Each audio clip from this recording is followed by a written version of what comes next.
What if I told you that the biggest setback could be the hidden superpower behind your next biggest career that breakthrough?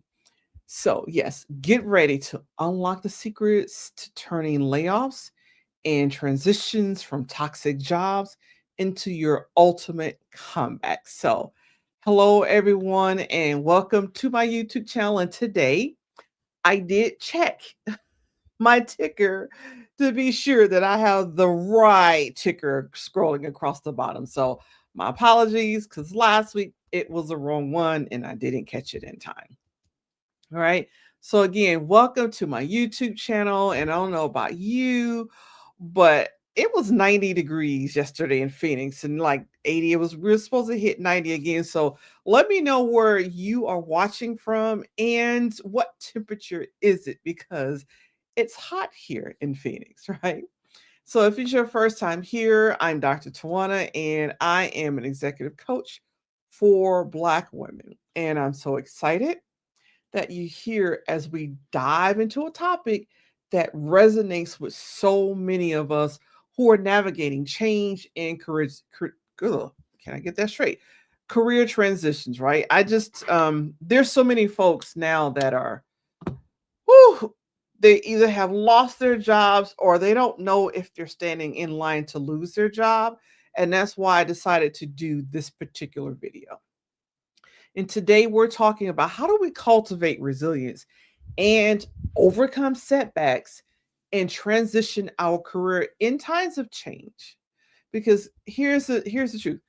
Change is the only constant in our lives, especially right now in the United States, right? And even in our professional journey. So whether it's unexpected organizational shifts, which a lot of folks in the federal government are going through right now. And there's a whole swath of people out there that are going through shifts as they have to return to the office to work. And many people haven't done that in like 5 years. So there's a lot of things going on. And sometimes it's just our own personal career crossroads. Resilience is our secret weapon. So it's good to think of resilience as that inner strength that keeps you rising after every setback. So in today's dynamic work landscapes, being adaptable isn't just something that's nice to have, it is actually essential. And I'm sharing my practical strategies with you that will empower you to thrive in adversity. So go ahead and grab a notebook, get your computers out, your laptops out, because you're about to learn how to turn challenges into opportunities. So let's start by breaking down what we mean by resilience, right? Because a lot of folks have heard resilience, but there's also adaptability. Okay, so resilience is your ability to bounce back stronger from difficulties, not just bounce back, but you got to be able to bounce back stronger. It's the strength that you discover when you're facing challenges, and some folks are really challenged right now. There's nothing like signing onto a computer and being told you're fired, like 30 minutes, leave the building. That's hard. That is really tough, right? Because even when we typically are fired, we go through a process. We just like you process into a job, we process out. And some folks don't have that closure when they're leaving their jobs, and that's very challenging. Okay? So when we talk about adaptability, adaptability is the capacity to adjust and be flexible enough to new conditions. you know and these traits are really particular, they're vital for folks who, for executives and people who have to lead through uncertainty, and for the folks who are actually going through the uncertainty and the change. So you can think of it as having a well-stocked toolbox.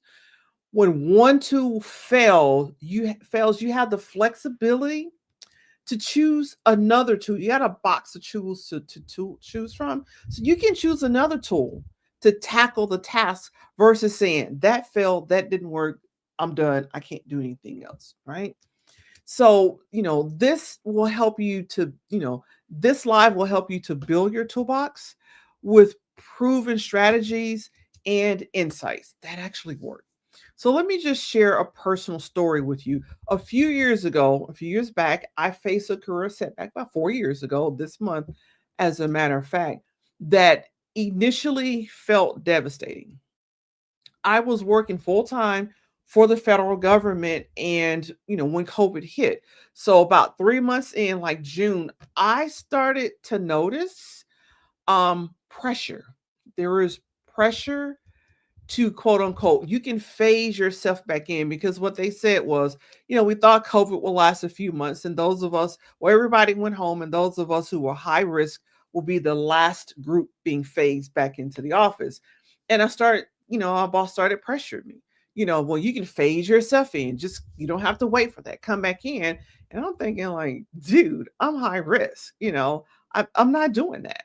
But he's just, the pressure start to build, like, you need to come back into the office. And again, I was considered high risk because I have asthma along with some other things, and also had sleep apnea, right? So of course I asked for a reasonable accommodation, and they said the first suggestion was that I come into the office about 9 or 10 o'clock at night by myself in DC. And then I worked through the night by myself. And then whenever everyone else started coming in, I could just take off and leave like 3 or 4 in the morning, and then go home and work. Yeah, I don't know in what lifetime that was going to happen. So no, right? I was not doing that. There is no way I was doing that. So of course I said no. Then they were like, okay, they went through the whole search process, and they came back and said, yeah, we searched everywhere and we just couldn't find any other job to put you in so you could transfer to that job and work from home. Okay, whatever. So then my boss called me up and said, well, I'm sorry and I apologize, but your life is about to get miserable, because we're going to start writing you up because you're not coming to the office. And over the next few months, we're going to charge you with dereliction of duty, and we're going to do this. And he just laid off all these things that they were getting ready to do. It's the managing out process, right? And so I was like on the phone with him, like, yeah, that's not happening. I'm not doing, I do not play those mental games with people, because I knew personally, I knew of folks who gone through that managing out process, and they had nervous breakdowns. And I told him on the phone, I'm not begging you to keep this job, and I will not be here 3, 4, 6, 7, 10 months down the road going, please don't fire me. I said, that's not going to happen. I already know what's going on. That's not going to happen.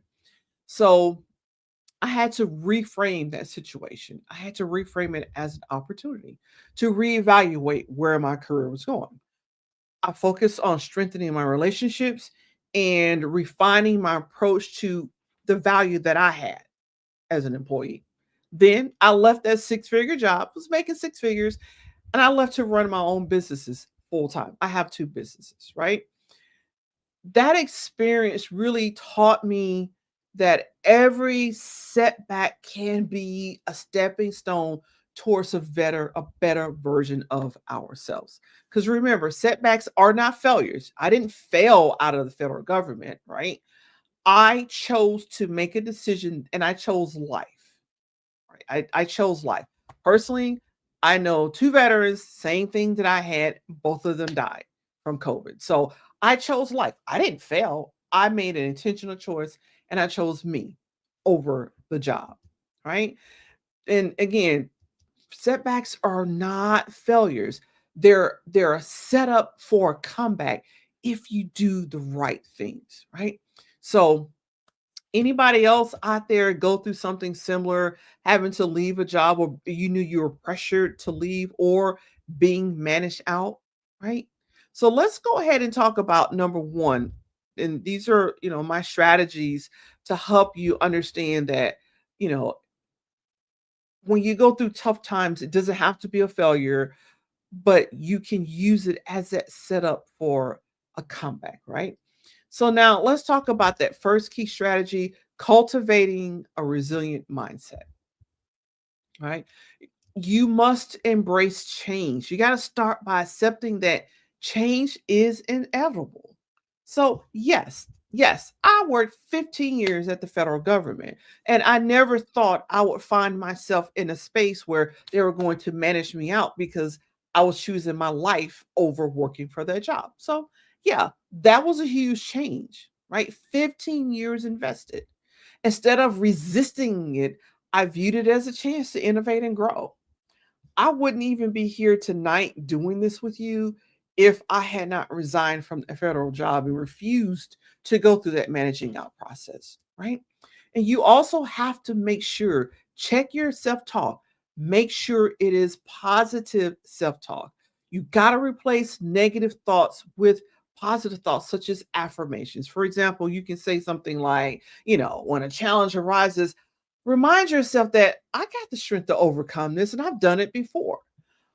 Otherwise, the internal war that you wage against yourself will leave you feeling worthless and it will leave you feeling hopeless right when you can at least afford to feel that. So definitely speak life into yourself because the words you choose do shape your reality. Now, if you're looking for some daily affirmations to stay uplifted and stay empowered, grab a copy of my journal, Melanated Magic 180 Affirmations to Nurture Your Soul and Unleash rather, your Black Girl Joy. It is packed with powerful statements to shift your mindset and fuel your resilience. So you can get yours today. I'll link to it here and I'll put it in the description as well. Also, you'll want to take practice mindfulness regularly, right? Now, I know sometimes we think like mindfulness is just meditation and you got to be there, 10, 20 minutes meditating, whatever it is. Actually, do it in microbursts. These are small times, 1, 2, 3 minutes where you can stop doing your day, practice a mindfulness tool, and then you go back to work or whatever it is you're doing, right? And yes, meditation is helpful, prayer is helpful, journaling is helpful because it can help you stay grounded and focused during turbulent time. And again, we're not talking hours. You can do these short micro bursts in 1 to 3 minutes. If you can do it longer, great. Right. But these micro mindful moments, they do help. The practices not only boost your mental health, but it also prepares you to lead with clarity and make the best decisions for you. We do not make our best decisions when we are stressed. We do not make our best decisions when we're in fight, flight, or freeze mode. That's not where the best decisions happen. They happen when we are grounded and when we're focused and our neocortex, the big brain, is taking over and we're very logical and we can look at all the factors involved and make the best decisions for us. You can make those decisions with confidence and clarity. So, number two, let's dive into the practical tools for overcoming setbacks. Number one, we talked about reframe the situation. You heard me say that's what I did. Reframe it. View the setbacks as opportunities to learn. I always coach my clients to look at everything as a win or a learn. Anything that happens, you're either winning or you are learning. Because if you say win, lose, and that means it could be up to 50% of the time you feel like a loser. And that doesn't make us feel good. But if you look at everything as a win or as a learn, you'd always be winning or learning. So you just got to ask yourself, what can I learn from this situation? Right? And then next, you'll also want to set intentions or you can set goals. Either one. I like intentions. They're so much gentler than putting down a goal and having yourself stressed by time. Some of us work really well by being stressed by time, others of us not so much. So you can set intentions or goals. They will both work. Choose the one that works best for you. Okay.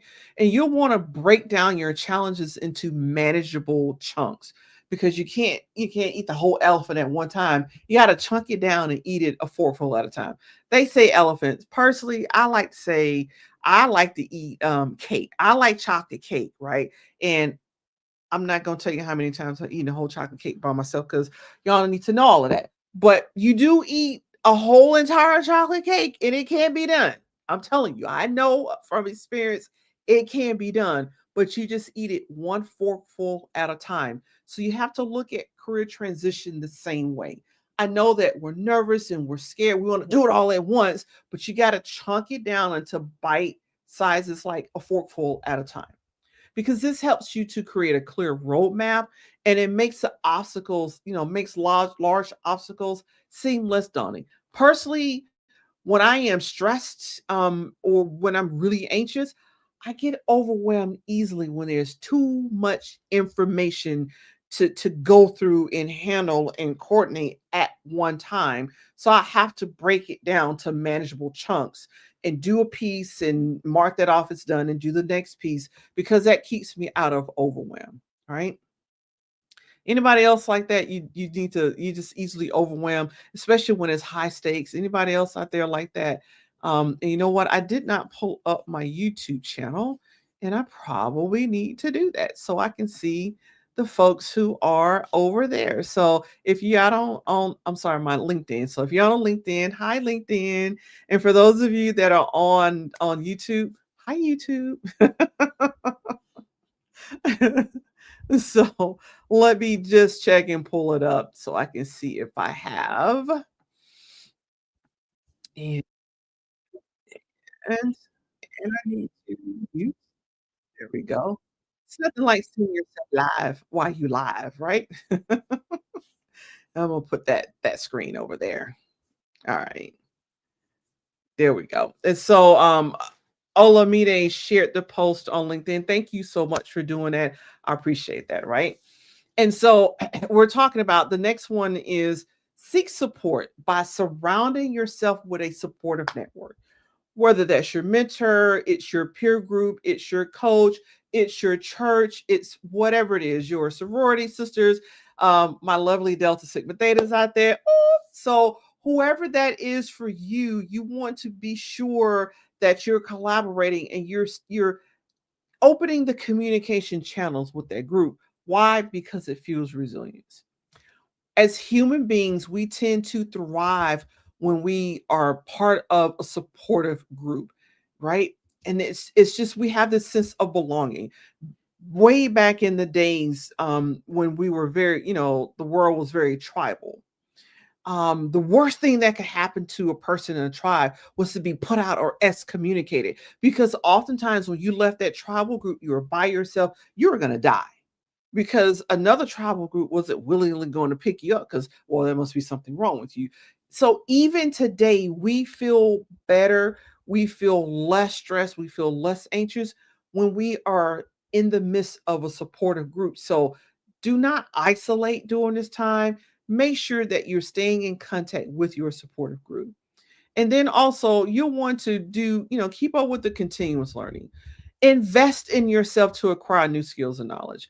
When I came to the DMV and Washington, D.C., Virginia, and Maryland area, I came as a budget analyst, which I had not done professionally. I'd done it for my own company, but not professionally. So I didn't have any financial classes on my resume.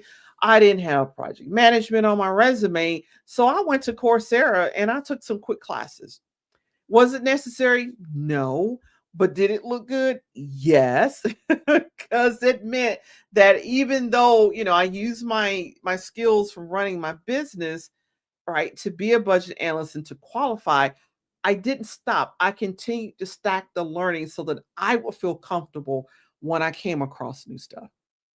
Right. And so this not only prepares you for future challenges, but it also enhances your career transition. Right. It looks good because some of us, if you haven't, especially in the federal government, um, whether it's federal, county, state level governments, employees tend to stick around longer in federal or government type jobs.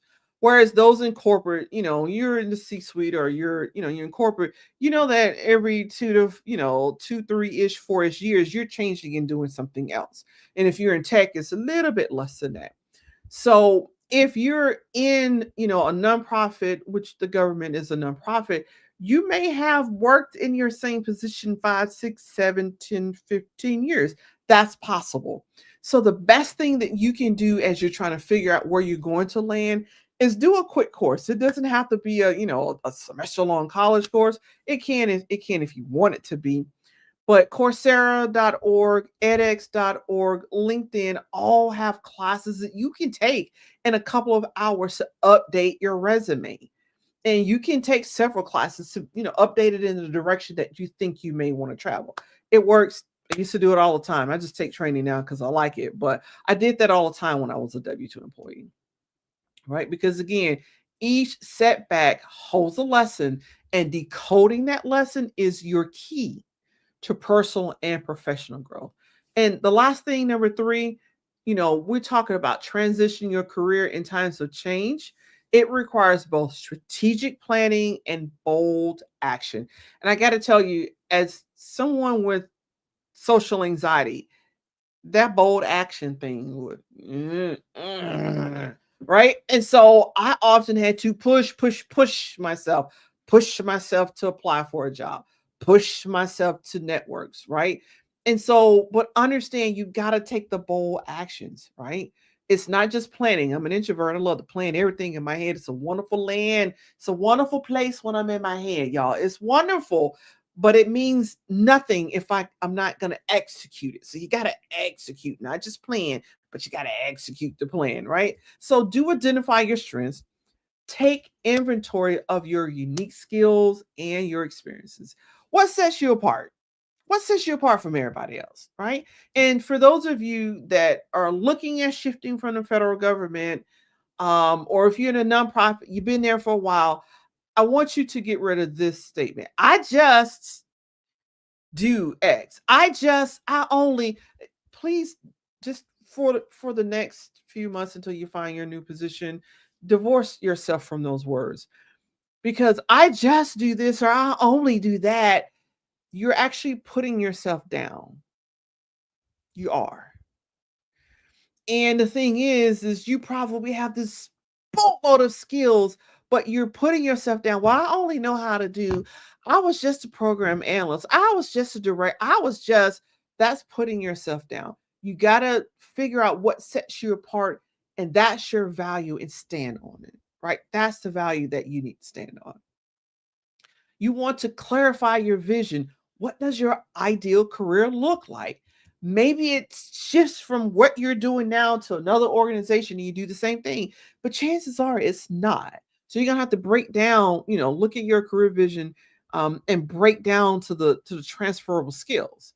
And I was telling a client earlier today, you have got to divorce yourself from the title, because it may be program analyst here, it may be coordinator over there, and it may be program analyst, product, whatever it is somewhere else. So divorce yourself from titles. They are not important. You need to get down to the skills to find out what your value is, right? You define your goals and ensure that they align with what your values and strengths are, right? Because when I do the Hollins assessment, which is it's a career coaching, career counseling assessment that tells you, what your area is, what you're good at. And mine says I'm really great with conventional stuff, and always tells me I should be auditing people and going in and doing that kind of stuff and evaluate, investigate. It says I'm really good at it, which I am. Well, let me just toot my horn a little bit. I'm really great at that. There's just one problem with it. I hate it. I hated the 5 years I did it.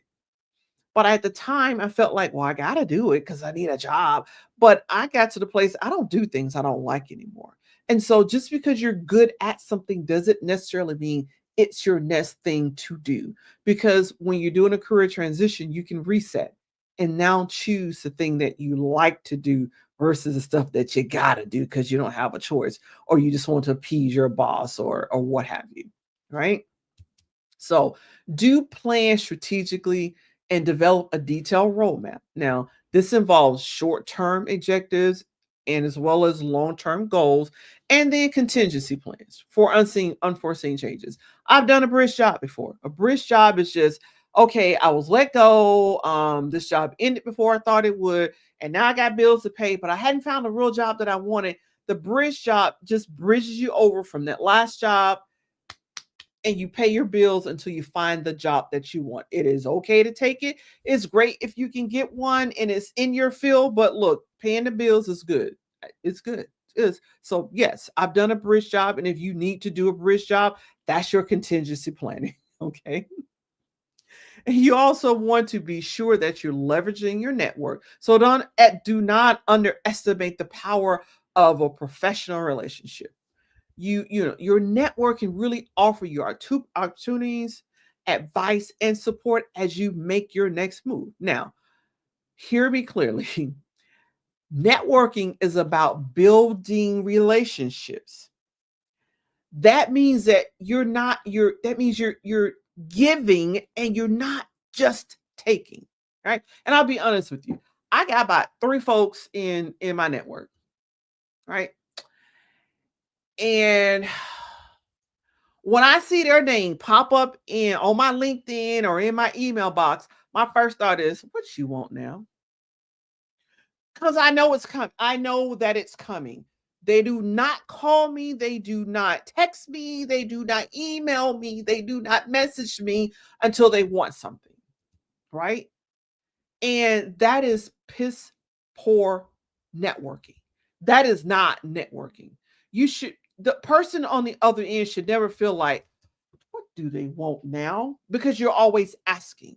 If someone feels like that, it is only because you're not building a relationship, and you're not creating value. You're not nurturing that relationship. You're only calling because you need something, right? And these people don't even respond to my, hey, how you doing? Try to make that like hint. They don't, right? Again, piss poor networking. You give, you provide value, you nurture that relationship so that when you do need something on the off chance, people don't mind because you've been providing them value and checking in on them. How's your job? How are the kids? Where you are now. Here's where I am. That's nurturing. Providing them articles, commenting on their post on LinkedIn, or just reaching out and say, hey, I thought of you today. Happy Friday. I thought of you today. Happy Monday. That's nurturing those relationships, right? You do want to do that. These steps ensure that you're not only adapting to change, but you're also strategically steering your career towards fulfillment and success. Because again, networking is about building relationships. That's what it's about, right? And so at this point, I do want to open up. I said I would do this. I want to open up for questions. So if you have questions, um, go ahead and drop them in the comments. And I had little cute banners for everybody. Didn't mess with my banners, but at least I got the ticker right this week. So that's a win. I'm counting that one as that's my win for the week, right? So if you have comments, go ahead and put them in the comments, and I'm on LinkedIn. So if you have some there, I can so Candace Roberts says, is this recorded so I can watch later? Absolutely, Candace, it is recorded and you can watch it later, and you can also watch it on my YouTube channel as well. Okay. So I see a comment here. Let me go back, and that might be Candace's. Let's see.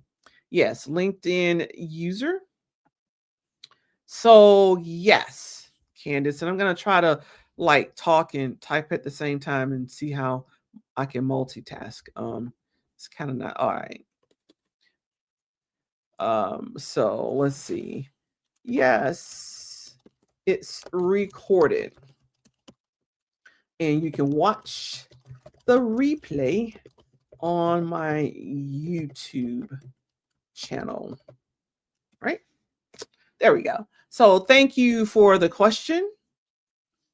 All right. So any other questions out there? Because I know, if you didn't have your something to write with, it's always good to go back and after this session processes and everything on YouTube, I also go back and put the timestamp in there. So you'll have the transcript as well. So you can look at the transcript, right? So absolutely. Any other questions out there? Do you want to hold space? And as well, if you would find it helpful for me just to do a question and answer session right? As an executive career coach, drop yes, even for those of you who are watching the replay, come back and drop yes in the comments, yes to doing a question and answer, because I would love to do that as well. Because I know this is a time right now that folks are just needing some answers, needing a little bit of direction, right? And I totally get that. It's just that time. We've gone through times like this before. Maybe, well, actually, I've talked to folks who worked in the federal government before, and they said they've gone through something similar like this. So, it's a tough time for many people, right? It's just a tough time for many people. And I am. Let's see, where am I supposed to be now? Wherever it is. All right. So there you have it. I'll get my banner up there. It's the one banner I did today because I remember that, right? So again, you are more than welcome to ask questions, and you can always ask you because I always circle back. So if you're watching the replay, go ahead and drop your question in there because I always circle back to answer you, because I love answering those questions and making sure you all get what you need, right? Because remember, we're building a community here of resilient leaders and folks who are just here to support each other through every twist and every turn, right? So another thing here. Your next step, if you're finding this discussion valuable and you're ready to transform, your challenges into opportunities, I have something that's special for you. For a limited time only, I'm offering a free VIP roadmap session, and it's up there on the screen. And let me see if I can like walk and talk and chew gum at the same time. Um, maybe not. Let's see. I know I put it here. Let's go back. There it is. Yes, I actually am going to be able to walk, talk, and chew gum at the same time, right? So you can, let me comment here. I'm going to put the link here where you can actually click that link to set up your free. It's about a 30-45 minute VIP session. And I will put that out on LinkedIn as well, right? And this VIP session is designed to provide personalized strategies, tailor to whatever your unique situation is. And during the session, we'll dive deep into your current challenges, where you are, where you like to be, and whatever your aspirations are. Then I'll help you craft, a personalized action plan to really overcome the obstacles and achieve your career goals. So this is a chance for you to invest in yourself for about 30 to 45 minutes, right? And unlock the next level of your professional journey. So the spots are limited, the free spots are limited. Next month, that will change. So you want to get in like right now while these are free. I'm doing these for free. And you just click that link, you'll fill out some questions, choose a package, just pick whatever, is close to you. And once you do that, you'll get access to my calendar and you can go ahead and schedule your free VIP roadmap session. Again, for a limited time, this will be free, right? So you want to go ahead and seize that opportunity, right? Because, you know, you don't have to do it alone. It's best to do it as a group, right? And so let me just share with you some, a couple of success stories that has happened because people did schedule that VIP roadmap session with me, right? And so here's how folks have just transformed their career through walking through these steps with me. So after a significant setback, right? I had a client she had to do a whole mindset shift, just a whole mindset shift because she had planned on basically retiring from this position, right? And she wanted to retire, but it didn't work out that way. And sometimes stuff just doesn't happen that way, right? So we were able to work with her, find that career clarity, reshape her vision. Then she actually has something she's always wanted to do, but she was like, I got to do this because it pays the bills. So now she was actually able to do that, right? And she was actually able to propel her career to the next level. She landed her first C-suite position, and she actually, part of her benefits was a $380,000 stock option. You can imagine planning on being somewhere till you retire, having to leave, and that wasn't your goal, but to land your first C-suite position and with the stock auction, that's not a good thing. A stock auction is it's not a bad thing at all, right? And then I had another client face unexpected changes. She got laid off right before the Christmas season hit, right? And you talk about upset. She was really, really upset. And when she came to me, I was like, I understand you upset. We got some work to do. We're going to find you another job. You can do it. But her mindset, well, it's almost Thanksgiving. Nobody's hiring and they're not going to hire for Christmas. I'm stuck. What am I going to do out of work this long? And I was like, no, no, no, no. What we do is we continue to push right on through because people will interview and they will hire you over the holiday season, right? So she leveraged my strategies to do a career pivot, and she had five, yes, five job offers before the end of the first quarter of this year. Five job offers, right? She went from thinking nobody's going to hire me, I'm not going to get any interviews, to having to she got to choose. I won't say had to. She got to choose between five offers, right? So the process works. You just have to trust the process and do the work, right? So these success stories are absolutely testaments to what's possible, even when you don't necessarily think it's possible. Even thing is you got to understand and invest in yourself to commit to strategic action. Your breakthrough could be just one decision away. So as we wrap up this live video, remember that resilience isn't about avoiding challenges. It is about mastering those challenges. Today, you've learned that by shifting your mindset, as well as embracing change and taking bold, decisive action, you can turn every setback into a powerful comeback, right? I will see you in the next video.